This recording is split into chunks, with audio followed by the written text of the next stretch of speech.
Hey, what's happening, Discoverers? I'm the Guy01, and welcome to this week's first episode on the Walk Through channel. This week, it's Eddie Guerrero against Chris Jericho. It is our weekly birthday versus, but it was not Eddie's birthday this past week. The reason we are playing as Eddie Guerrero this week is because this past week marked the 19th anniversary of Eddie Guerrero's last match, and subsequently his passing. I forget which day he actually passed on, but it's coming up because he passed away like a couple days after his last match, which is like one of those things where it's like crazy how quickly it happened. But yeah, his actual last match happened 19 years ago this past week.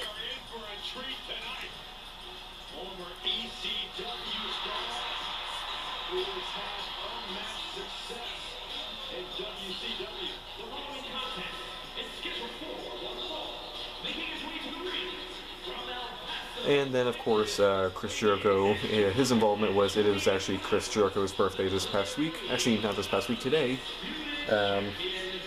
November 9th, he turns 54. So, that's the explanation for this matchup.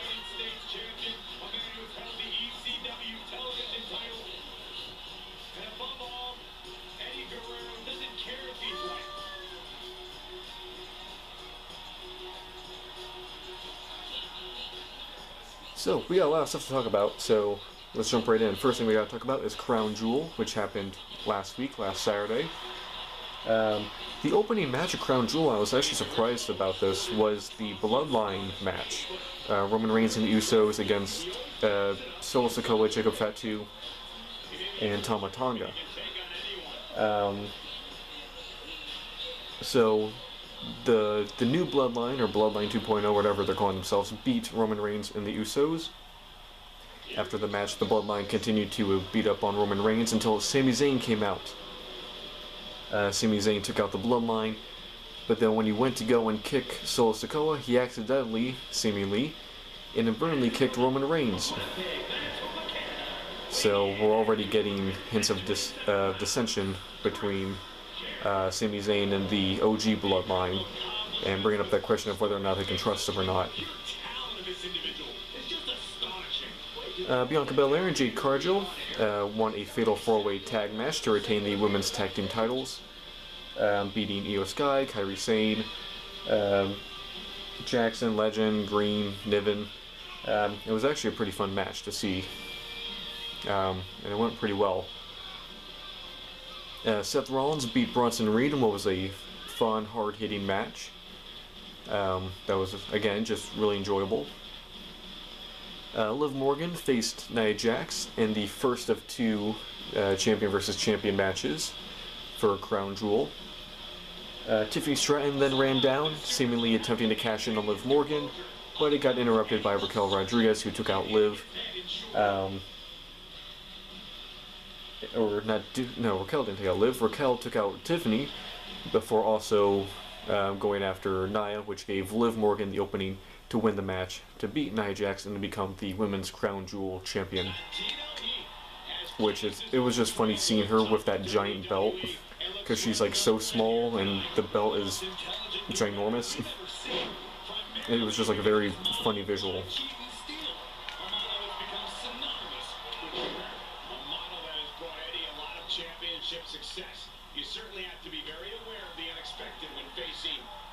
Randy Orton faced Kevin Owens, or like he was at least supposed to. The match never got started as Kevin Owens attacked Randy Orton during his entrance with a steel chair. The two of them continued to brawl at ringside. Kevin Owens stunned the ref, who tried to start the match. Randy Orton RKO'd Adam Pearce. They continued to fight going into the crowd before it ended with Kevin Owens hitting an elbow drop on Randy Orton through a table in the crowd. So no match actually ever happened, it was just a big brawl, which, you know what, that was fine by me, because it wasn't just like a 2 or 3 minute brawl and then like a pull away thing. It's like, no, they went after each other for, it was basically the length of a match, but it was just a no holds barred brawl, just brawling at ringside, which, yeah, that was fun. Seeing Kevin Owens stun the ref, or in RKO Pierce. That was really fun to see.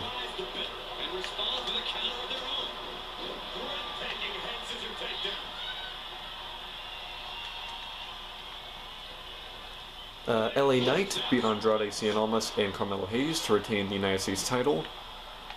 And what was a good triple threat, although I think the thing that people are going to be talking about the most is how LA Knight messed up his jump to the top rope superplex move, and yeah, kind of landed awkwardly at first, and thankfully he was able to recover pretty well, but yeah.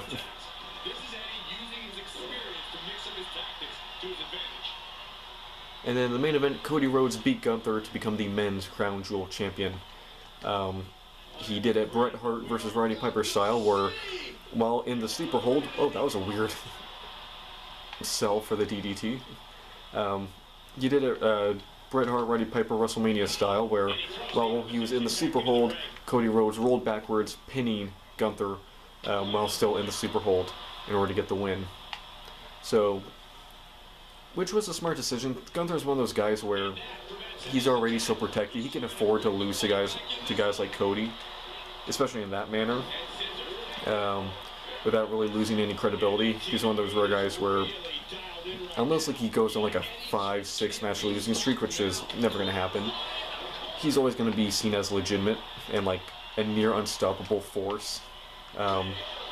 Really, no matter who he goes up against.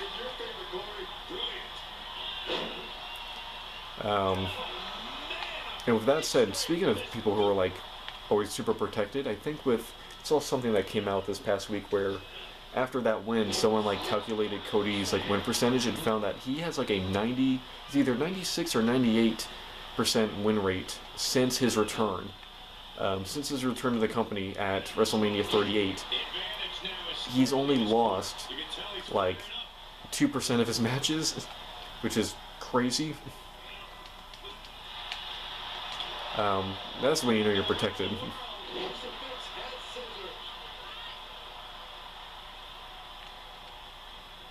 So, moving on to Raw. Ow. Now that Crown Jewel's out of the way, we can begin hyping up and building up to Survivor Series full force now. So, going into Raw. Ow. Don't kick me. Hey. Uh-oh. Oh. I think he was going to go for the code breaker. Yeah, that didn't work well for you, did it?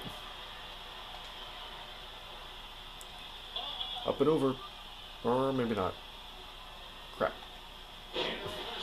Aha.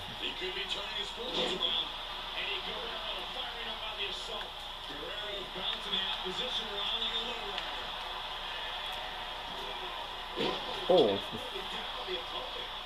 So yes, beginning with Raw, Io Sky won a Battle Royal, which gives her a title shot against Liv Morgan. I don't think they ever said if it was actually going to be at Survivor Series or not. It just says she gets a future title shot. Because from what it seems that Liv Morgan is going to be competing in a tag team match at Survivor Series. Based on the opening segment of Raw, which saw Liv Morgan and Raquel Rodriguez confront Bianca Belair and Jade Cargill, with Liv kind of planting the seeds of dissension between the two of them, saying that they're both basically just waiting for each other. They're both just waiting for the moment where they lose the tag titles and they don't have to, team anymore. They can go off and, be on their own. And the only reason they're together is because they're holding the titles. And this is a breakup that we knew was coming, basically as soon as they got put together. Uh-oh. Ow. This was, like I said, this is a breakup we knew was coming. When Jade first joined the company, it was like, okay, she's either going to team with Bianca or feud with her. And if she does one, she'll probably end up doing the other sooner rather than later. I'm honestly surprised it's taken this long for them to, feud. Ow.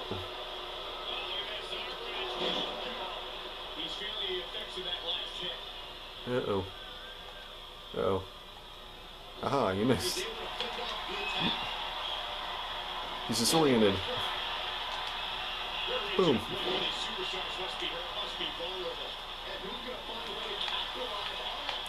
Alright, come here. Up and down.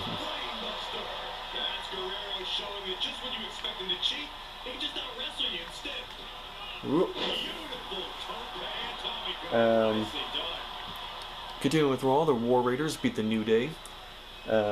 Once again, Xavier Woods costing his team a match. Continuing that trend of, again, dissension between them. There's a lot of dissension in a lot of the groups going on right now. Got Bianca and Jade, you know, teasing a split. The New Day has been on the verge of splitting for the last few weeks, if not few months now. Got stuff going on with the Bloodline.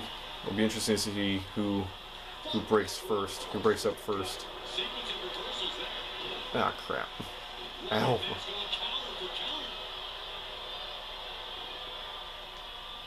No, they don't. Up and over. Or up and down. This'll be up and over. No. I want to hit the three amigos. Come on. Oh, they don't.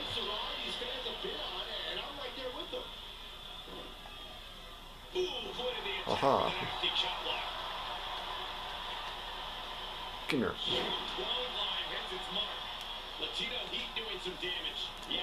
Now while he's stunned, let's get rid of that resiliency. Come on. Now, we haven't worn him down enough, so he's not even going to have to use his resiliency. But we can still make him suffer. No. Ow. Whoa.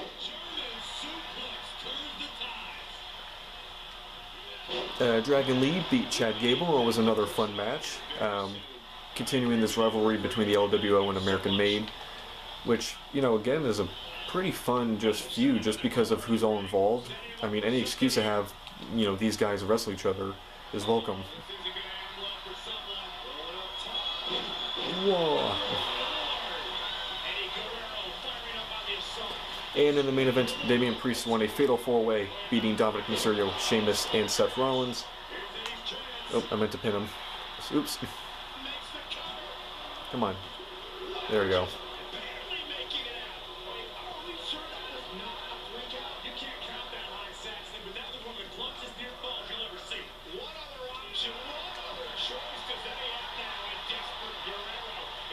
Come here. Whoop. And over you go. Wait. Oh no. No.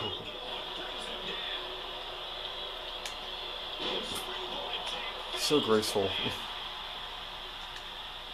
Alright. Third time's the charm. Can we get him over? Yeah, we can. Can we get him over again? Swivel them hips. And third time's the charm. And now halfway across the ring. And he's gonna fly.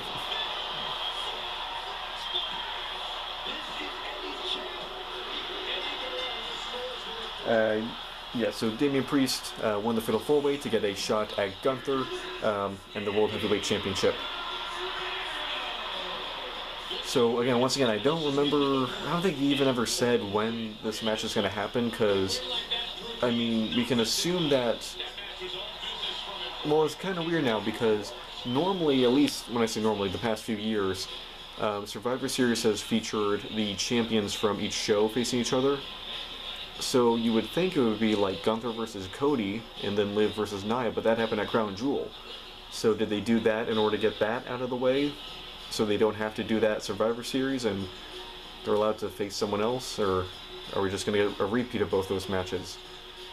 Which, I feel like that's kind of just cheap to do a repeat like that, so I'm assuming to have these title matches, Io and Liv, and then Priest and Gunther happen at Survivor Series, but I'm not sure. Anyway, moving on to SmackDown, Bayley beat Candice LeRae. Randy Orton and Kevin Owens got into a brawl once again, which ended with Kevin Owens hitting a pile driver on Randy Orton, who was then stretchered out.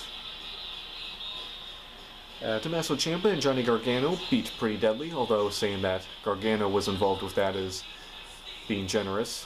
Literally, the match was 2 minutes long. It was just Ciampa beating up on Pretty Deadly and then winning single-handedly. Weird kind of decision, but okay. Again, could we be seeing another team on the verge of splitting up in hashtag DIY? Possibly. Bianca Belair and Jade Cargill beat Tiffany Stratton and Nia Jax. Motor City Machine Guns beat Grayson Waller and Austin Theory, and it's still funny just saying Motor City Machine Guns when talking about WWE. It's just so weird, the fact that they're in WWE and they're the champions. It's just funny. And the final segment of the night saw Roman Reigns confront Solo Sikoa and the New Bloodline. Reigns' intention was to come out and challenge Solo for a one-on-one match, but Solo had a different idea. He instead challenged Roman Reigns to War Games, telling Roman to go find 4 partners who are willing to team up with him. Roman then said, he's like, War Games is 5-on-5. I only see 4 of you. Solo then said that, oh, there's the 4 of us, and then there's Sami Zayn. This then brought out Sami Zayn, who came out on the ramp, seemingly showing that he is a part of Solo's New Bloodline. This distraction allowed the New Bloodline to get the jump on Roman Reigns and beat him up. This then led to the Usos running down and attempt to make the save, but the Bloodline was able to outnumber them and overpower them. Sami Zayn then came down to the ring, where Solo Sikoa held up Roman Reigns by the head and instructed Sami Zayn to hit a haluva kick on Reigns. Sami charged forward and landed a haluva kick on Solo Sikoa, showing his allegiance to Roman Reigns and the OG Bloodline. Sami Zayn and Roman Reigns then worked together to take out Solo and Tama Tonga. And then, to close out the show, Roman Reigns, Sami Zayn, and the Usos put up the ones, showing that they are united in their fight against the New Bloodline, which was a really cool moment. As soon as Solo brought out Sami Zayn, I immediately went, okay, we know where this is going to go. Sami's going to attack Reigns and, act like he's part of the New Bloodline. Then, in the actual War Games match, he's going to double-cross Solo and help Reigns and the Usos win. We know the story going in. So it was actually a nice change of pace to have Sami Zayn, cut that whole part of him pretending to be with Solo out and just attack him straight up here. And, align himself with Reigns and the Usos right away. So it was a nice change of the conventional way that WWE does the story. But this does bring up a question now. We've got both teams have 4 members now. So that means both teams still need 1 additional member in order to fill out the 5-on-5 War Games criteria. Unless they just do 4-on-4, which, isn't that big of a deal. You've got enough star power in that 4-on-4. You don't need that 5th member for both teams. But if they want to do that, that could be a really interesting, story element that keeps people watching and keeps people engaged and wondering who the 5th man, not just for one team, is going to be, but for both teams. That could be something that WWE can really use to keep people interested in this. And one last thing, WWE just revealed a secondary women's title, revealing a new Women's United States Championship. This came after Tiffany Stratton recently voiced her desire to have a secondary women's title in WWE in order to give a prize to the women who aren't, in like the women's world title picture, but are still putting in a lot of work, and give them something to be recognized for that work they're putting in. So, giving them a United States title is a good start. I wish it had a different design. It's literally the same thing they did with the world titles that they've been doing for the last 10 or so years, where it's the same title, it's the same design as the men's, just a different strap, really. But it's cool to see, the women's division get more titles. But anyway, that's it for me. Hope you guys enjoyed this video. Make sure to like, comment, subscribe. Make it visit all the time. Stay tuned for next week's Versus, and next week we'll continue our Batman Arkham Knight walkthrough. Let me know in the comments below what you guys thought of this Crown Jewel Raw on SmackDown, and I'll see you guys next week. Hope you guys enjoyed. This is Guy01 and Eddie Guerrero, signing out. Bye, guys.